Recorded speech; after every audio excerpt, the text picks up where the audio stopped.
Ladies and gentlemen, I'm Terry Shea from the TAI Martial Arts Association. We're going to do a side wrist lock with using the thumb as a sort of an augmented hold. So it's sort of a two-step process. When a person grabs you, the first thing you want to do is distract him a little bit. So what we're going to do here is we're going to pin the hand as we slap the face very hard. Then using the elbow, we're going to keep his arm bent just a little bit as we turn. Then we're going to whip the body back around and go into a back stance as we do the drag down on this using the thumb as additional leverage. And this is for a person who's really struggling to keep their wrist stiff. The thumb eliminates that resistance pretty successfully. So we'll go at a little bit of speed first, and then we'll take it from there. The first thing he does is grab, and what I'm going to do is step in here. Goes like pin. Okay, let's try this whole thing together. Okay, here. Now, notice how the thumb is bent back towards the wrist here. If you can see this, the idea here is that once this is initiated and locked into place, we only need one hand to hold this. We don't need two. Just a slight movement here, pulling the thumb up and cranking it back produces a tremendous amount of additional leverage. And that's really important to have. So let's try this one more time. 1, 2, 3, and 4. That's pretty much how it works. As far as the footwork is concerned, again, we're stepping back with the opposite side foot from the side we're grabbed on. The reason for this is because when we make the initial strike, okay, what I'm doing is I'm stepping back from the slap. And the reason for the stepping back is to not only get more slap in, but also to pin the hand to the chest so it doesn't move. And we're using the elbow to kind of cut across the bicep at the same time. Then we're taking our hands, we're pancaking the hand sideways here. As we do this, we step back just like this with the opposite foot. From here, we apply the pressure. Now, we don't shift to the thumb until we've got this locked in, because all we have to do here is just reach the thumb around and increase the leverage just like this. That's all we have to do. So when you think about the strike, it's a disorienting strike, but if you do it right, you may not even need the wrist lock. A slap to the side of the head can knock a person down without any trouble at all. Right now we're just using it as a distraction. But the points to remember are the pin, the slap, the turn, the strike with the elbow, the lock here. Then we turn, side lock, pull down for your drag down, leverage the thumb.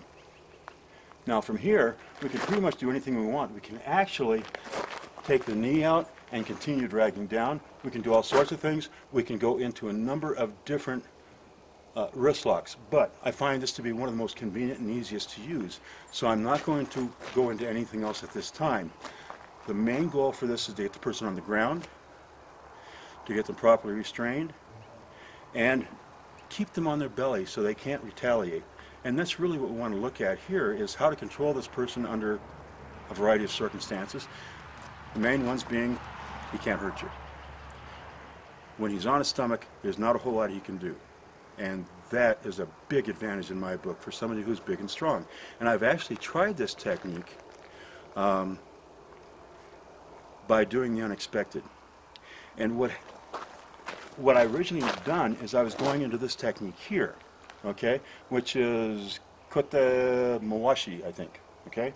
So from this technique here, I showed this to a big, strong, strapping man, and he smiled at me and locked up. So I'm here and I'm going, oh, he's getting fancy. So I continued my rotation here, kept the hand pressed flat, and went into the pancake. And that worked beautifully. It was unexpected. He didn't know it was coming. You can resist any technique if you know what it is. Get confronted with the unexpected, and all of a sudden, you don't know how to respond. So, that's why there's so many different wrist locks and finger locks and thumb locks in this, because that's going to happen. A person can resist one, but not the other, because they don't see it coming. So this side, and I call it a pancake wrist lock, or a side wrist lock. It's actually not the proper term. I just can't recall the Japanese name for it. But as you can see, it's very simple. And the principles behind it are Also simple. Distraction, pin, turn. There's not much more to it than that. So this is a very, very simple, straightforward technique. And as far as the stance is concerned, I like the back stance because when the person tries to pull away, that back stance locks me in so I can't be pulled off balance. Also, it allows me greater movement backwards so I can drag him to the ground.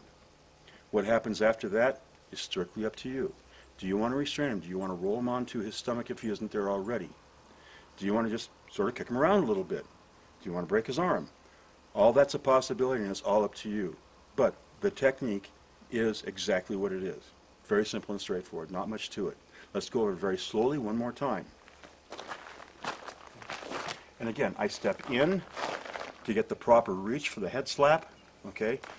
Bring the elbow into the bicep, and you notice I'm still pinning the hand very tightly here, okay? Grabbing, and I want my thumb in the web of the hand, and I want my fingers around the base, so I do sort of a push-pull.